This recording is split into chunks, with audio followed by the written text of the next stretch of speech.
নমস্কার। আজকে আমি ভীষণ ইম্পর্ট্যান্ট একটা বিষয় নিয়ে কিছু কথা আপনাদের সাথে শেয়ার করব। বিষয়টা হচ্ছে ভীষণ গুরুত্বপূর্ণ বলছি এই কারণেই, কারণ বিষয়টা আমাদের পরবর্তী প্রজন্মকে ঘিরে। হ্যাঁ, হয়তো ঠিকই ধরেছেন, সেটা হচ্ছে প্যারেন্টিং। তো প্যারেন্টিং নিয়ে আমার আগেও ভিডিওস আছে, সেটা প্যারেন্টিং স্টাইল কি সে সমস্ত ব্যাপার নিয়ে, সেটার লিঙ্ক আমি ডেসক্রিপশন বক্সে দিয়ে দেবো, যদি প্রয়োজন হয় সেখান থেকে আপনারা দেখে নিতে পারেন। কিন্তু আজকের যে বিষয়টা পার্টিকুলারলি যেটাকে নিয়ে ছোট্ট করে একটু আলোচনা করব, সেটা হচ্ছে বিভিন্ন কারণে আমরা বড়রা, মা বাবারা যে ভুলটা করে থাকি আমাদের সন্তানের সাথে, সেই বিষয়গুলোকে নিয়েই আলোচনা করব। এমন অনেক বাচ্চার সাথে কথা বলি যাদের মধ্যে দেখা যায় না, তারা রীতিমতো বাবা মাকে পছন্দই করে না। মানে ভীষণই খারাপ লাগে, কষ্ট হয়।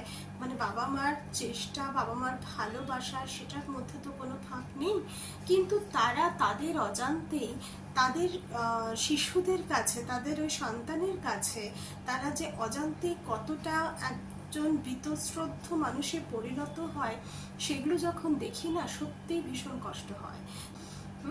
তো toxic parenting is really very much harmful for the child. এটাতে কি হয় না, বাচ্চার কিন্তু নিজের প্রতি যে আত্মবিশ্বাস, সেলফ কনফিডেন্স, নিজের সেলফ এস্টিম যেটা, সেটা কিন্তু ভীষণভাবে ক্ষতিগ্রস্ত হয়। তো সেটা নিয়েই আলোচনা। আমি পরপর যে বিভিন্ন কারণগুলো হয়ে থাকে, যে বিভিন্ন কারণগুলো বা যে বিভিন্ন বিষয়গুলোর মধ্যে আমরা ভুল করে ফেলি, সেগুলো নিয়ে একটু একটু করে আলোচনা করব। তো প্রথমেই যেটা আসে সেটা কিন্তু হচ্ছে কম্প্যারিজন। আমরা ভালো করব এটাই ভেবে আমরা কিন্তু আমার সন্তানের সাথে অন্য আরেকজন সন্তানের তুলনা করে ফেলি। তাদের নিজের আত্মবিশ্বাসকে কিন্তু ভীষণভাবে নড়িয়ে দেয়। তারা মনে করে যেহেতু বাবা মা বলছেন, তা সেটার কথাটাকে কিন্তু তারা মনে মনে ভীষণভাবেই মানে, কিন্তু হয়তো দেখায় না, সেইভাবে রেসিপ্রোকেট করে না আপনার যে কথাটা বলছেন তার সাথে, কিন্তু সে কিন্তু মনে মনে হয়তো ভাবতে থাকে আমি যথেষ্ট ভালো নই। এই যথেষ্ট ভালো নই যদি একটা শিশু মনের মধ্যে গড়ে ওঠে, আপনি বলুন তো, সেটা কি কখনোই তাকে খুব দৃঢ়চেতা মানুষ হিসাবে তৈরি করতে পারে ভবিষ্যতে? তাই কেন আমি তুলনা করব অপর এক শিশুর সাথে আর একজন শিশুর? সে তার মতো সে সুন্দর, আমার শিশু, আমার সন্তান তার মতন সুন্দর, সেও খুব ভালো, এও খুব ভালো। তো সেটা ভেবে নিয়ে যদি চলি, সেই আত্মবিশ্বাসটা যদি আমি আমার সন্তানের মধ্যে দিই, তাহলে কিন্তু তার নিজের প্রতি একটা খুব সুন্দর ধারণা গড়ে উঠবে, তাই না? বেশ, যেটা বলবো সেটা হচ্ছে আনরিয়েলিস্টিক একটা এক্সপেকটেশন। হ্যাঁ, এক্সপেকটেশন অ্যাজ আ পেরেন্ট আমাদের মধ্যে কম বেশি প্রত্যেকের রয়েছে। আমরা চাই আমাদের সন্তান ভীষণ ভালো থাকুক, সেই সেই কবিতার লাইনটার মতো, আমার সন্তান যেন থাকে দুধে ভাতে। অবভিয়াসলি আমরা সবাই চাই আমাদের সন্তান সব থেকে ভালো থাকুক। তো সেই জন্যই তার একটা ভালো ক্যারিয়ার হোক, সে একদম ভালো, মানে সে নিজের পায়ে দাঁড়াক, সেরকম একটা এক্সপেকটেশন আমাদের সবার থাকে। কিন্তু সবাই যে একদম কি বলবো, দ্য বেস্টটা হবে সেটা তো ঠিক নয়, সেই ভাবনাটাও তো ঠিক নয়, তাই না? আমরাও কি আমাদের নিজেদের সমস্ত এক্সপেকটেশন ফুলফিল করতে পারি? তাহলে যখন নিজেদেরই এক্সপেকটেশন ফুলফিল করতে পারছি না, যেটা তো অনেকটা আমার হাতে থাকে, তাই না? তো সেই জায়গাটায় আমি যদি আমার সন্তানকে বলি তোমাকে এটা করতে হবে, এটা করতে হবে, ওই আনরিয়েলিস্টিক একটা এক্সপেকটেশন থাকাটাও কিন্তু বাচ্চার ক্ষেত্রে ভীষণভাবে একটা স্ট্রেস মানে তৈরি করে খুব ছোট্ট বয়স থেকে। একদম ছোট্ট বয়স থেকে তার সে নিশ্চয়ই করবে, তার মধ্যে বুদ্ধিমত্তা আছে, তার মধ্যে ইচ্ছে আছে, তো সে নিশ্চয়ই ভালো করবে। কিন্তু ওই আনরিয়েলিস্টিক একটা এক্সপেকটেশন জোর করে চাপিয়ে দেওয়াটা কিন্তু কখনোই একটা গুড প্যারেন্টিং হতে পারে না। নেক্সট, এটা ভীষণ ইম্পর্ট্যান্ট, ল্যাক অফ এনকারেজমেন্ট। আমরা ভালো চাই, কিন্তু কতটা ভালো বলি সেটার মধ্যে কিন্তু একটা জিজ্ঞাসা চিহ্ন এসে দাঁড়ায়। আপনি ভাবুন, আপনার সন্তান যখন একদম প্রথম কথা বলতে শিখেছিল বা প্রথম হাঁটতে শিখেছিল, তার পড়ে যাওয়া, তার হাঁটা, তার প্রতিটা ক্ষেত্রে কিন্তু আপনি তাকে এনকারেজ করতেন, তাই না? একবার পড়ে গেলে কি বলতেন, আয় তুই আর হাঁটতে পারবি না জীবনে, তুই পড়েই থাক? বলতেন কি? কখনো আমরা বলতাম না। আবার তাকে উৎসাহ দিতাম, নিশ্চয়ই পারবে, চলো চলো আবার চেষ্টা করো, কি সুন্দর তুমি করছো, তাই না? তো এই যে প্রশংসা, এই যে এনকারেজমেন্ট বাচ্চাকে কি করতো, আরো বেশি উদ্দীপ্ত করতো, তাকে এগিয়ে নিয়ে যেতে। কিন্তু যত বড় হতে থাকে বাচ্চাকে কিন্তু আমরা এনকারেজ করার পরিমাণটা কমে যায়, এই কম্পারিজনটা বেড়ে যায়, তাই না? কিন্তু বাচ্চাকে যদি এনকারেজ করা হয়, ছোট বড় যতটুকু এফর্ট দিচ্ছে, তাহলে কিন্তু সে ভেতর থেকে তার ওই চাহিদাটা আসবে, তার মধ্যে সেই চাহিদাটা আসবে সে যাতে আরেকটু ভালো করে। তাকে প্রশংসা করুন, তার কাজটা নিশ্চয়ই ভালো, মানে যেটা বলতে চাইছি সেটা হচ্ছে, ধরুন সে ক্লাসে ফার্স্ট হয়েছে, তো ফার্স্ট হয়েছে যে সেই পজিশনে গ্লোরিতে গ্লোরিফাই না হয়ে, যদি সে যে অনেকটা পরিশ্রম করবার পরেই তো সে ফার্স্ট হতে পেরেছে, তো সেই যে তার পরিশ্রমটাকে যদি আমরা এনকারেজ করি, যদি আমরা সেটাকে বলি তোমার পরিশ্রমের করার ক্ষমতাটা আছে বলেই তুমি এই জায়গাটাকে হোল্ড করতে পেরেছো, তাহলে কিন্তু তার মধ্যে আত্মবিশ্বাস আরো বহুগুণে বেড়ে যাবে। নেক্সট যেটা বলবো সেটা হচ্ছে ওভার প্রোটেক্টিভনেস। ওভার প্রোটেক্টিভনেস বিষয়টা হলো এরকমই, এটা বিশেষ করে যাদের একটি ছেলে বা একটি মেয়ে থাকে, সেখানে বাবা মার মধ্যে অটোমেটিক চলে আসে, সেটা যেটা হয়তো সে করতেও পারে কাজটা, সেটাও আমরা করতে দিই না, থাক থাক তোকে করতে হবে না, তুই এখন পড়তে বস, আমিই তোর হয়ে করে দিচ্ছি। হ্যাঁ, স্কুল থেকে এলো, জামা কাপড়গুলো ছড়িয়ে ছিটিয়ে রেখে দিল, জুতোটা একদিকে, এটা আর একদিকে রেখে দিল, হ্যাঁ ঠিক আছে ঠিক আছে, ও তো প্রচুর পড়াশোনা করছে, তোকে করতে হবে না, আমিই করে দিচ্ছি। সেটা না করে তাকে যদি তার রেসপন্সিবিলিটিটা বুঝিয়ে দেওয়া হয়, তো সে কিন্তু অনেক বেশি রেসপন্সিবল ছেলে বা মেয়ে হবে, আর তার সাথে সাথে তার নিজের প্রতি কিন্তু আত্মবিশ্বাস বা সেলফ এস্টিমটাও বাড়বে, যে আমার কাজ আমি করতে পারি। তাহলে সে, ধরুন ওর হয়ে আপনি সমস্যাটা মোকাবিলা করে দিলেন। ধরুন যে ছেলে মেয়েদের মধ্যে খেলাধুলা হচ্ছে, বাচ্চারা যেরকম খেলে সেখানটায় হয়তো খেলতে খেলতে ঝগড়া হচ্ছে, অনেক সময় দেখি কি প্যারেন্টরাও ঢুকে যায়, ঢুকে গিয়ে তারাই সেটা সলভ করতে আসে, বা তারাই বলতে থাকে যে কেন তুমি এটা করেছো, মানে বাচ্চার হয়ে সেই আর কি সেখানটায় বাবা মাই আর কি ওদের লড়াইটা লড়ে দেয়। তো সেটা কিন্তু কখনোই ঠিক নয়, কারণ বাচ্চারা সেখানটায় যদি না তারা শিখলো যে না আমার কাজটা আমাকেই করতে হবে, আমরা অ্যাজ আ প্যারেন্ট সেখানটায় না ঢোকাটাই কিন্তু মাচ বেটার। আরেকটা বিষয় ভীষণ গুরুত্বপূর্ণ, সেটা হচ্ছে বাচ্চাকে অনেক সময় আমরা সার্কাস্টিক ভাবে কথা বলি, বা তাকে ব্লেম দিই, তোমার জন্যই এটা হয়েছে, বা অনেক সময় তাকে হয়তো লজ্জা দেওয়ার চেষ্টা করি।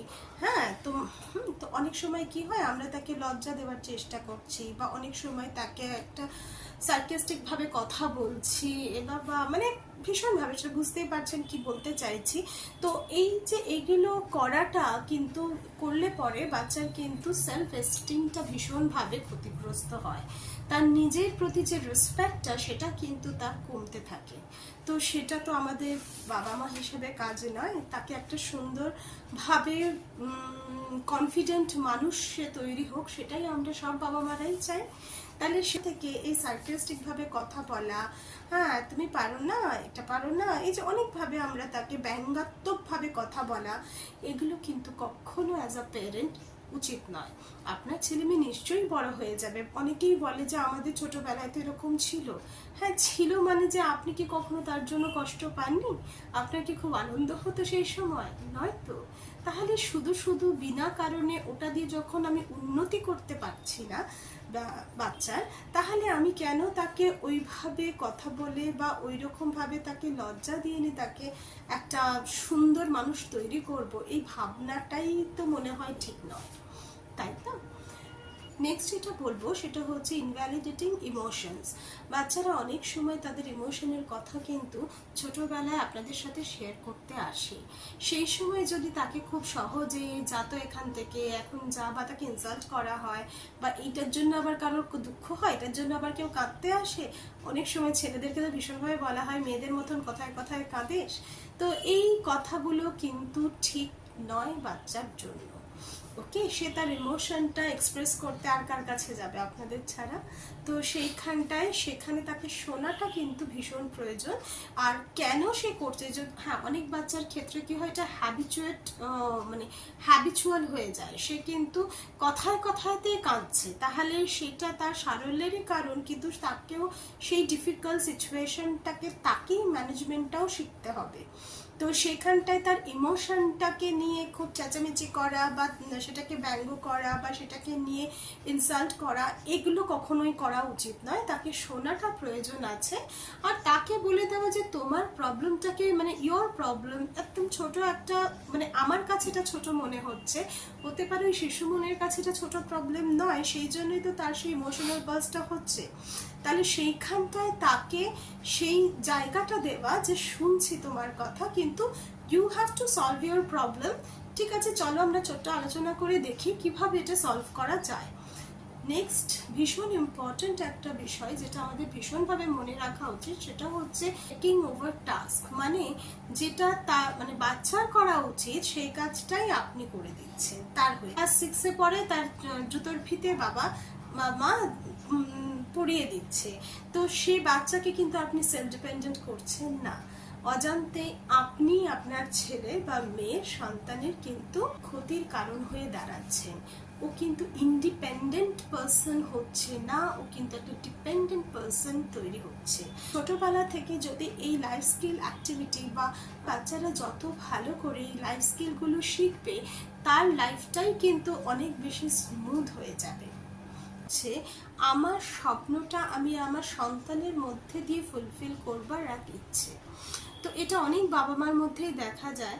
তো বাচ্চার ক্ষেত্রে যেন এই আমার ড্রিমটা আমি তাকে দিয়ে ফুলফিল করব, এই ভাবনাটা কিন্তু একদমই ঠিক নয়। তাতে কি হয়, তার মধ্যে একটা সারাক্ষণ স্ট্রেস চলে, আর তার সাথে সাথে কি হয় না, বাচ্চার মধ্যে সে নিজে যেটা চায় সেটা কিন্তু সে আস্তে আস্তে হারাতে থাকে। তার ভালো লাগাটা, সেও তো একজন ইন্ডিভিজুয়াল, তারও তো একটা ভালো লাগা মন্দ লাগা আছে, সেটা কিন্তু সে দিনে দিনে হারাতে থাকে, বুঝতেই পারে না। যে আমি বলেছি তুই শুনিসনি, এর আগেও বলেছি তখনও তুই কথা শুনিসনি, বারবার হয়তো সে কোনো একটা ভুল করেছে। লাইফে আমরা প্রত্যেকেই প্রচুর ভুল করি, ভুল না করলে শিখবো কোথার থেকে? তো ভুল আমরা প্রত্যেকেই করি, কিন্তু যদি আমি আমার ছোট্ট সন্তানকে বারবার তার ওই আগের মিস্টেকটাকে ধরাতে থাকি, আগেও বলেছি শুনিসনি, আবার দেখ এটাই করছিস, আবার দেখ, মানে ওই মিস্টেকটা যদি করেও থাকে, সেই মিস্টেকটাকে বারে বারে হাইলাইট করার মধ্যেও করেও কি আমি কি বিশাল কিছু করে ফেলবো? তা তো নয়। তাকে ওই বারে বারে ভুলটাকে যতবার আমি রিমাইন্ড করছি, তার কিন্তু সেলফ কনফিডেন্স বা সেলফ এস্টিমটা বেসিক্যালি ভীষণভাবে কিন্তু হ্যাম্পার হয়।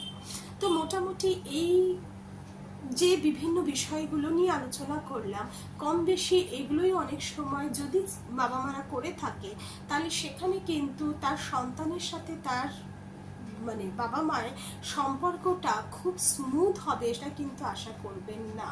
সেটা কিন্তু একটা টক্সিক রিলেশনে আফটার তার মানে টিনেজে আস্তে আস্তে বা চাইল্ডহুডের পরে পরেই সাধারণত এখন তো দেখা যায় ভীষণ একটা অ্যাগ্রেসিভ বিহেভিয়ার, বা বাবা মাকে ঠিক পছন্দই করছে না, এইরকম বিহেভিয়ার কিন্তু লক্ষ্য করা যায়।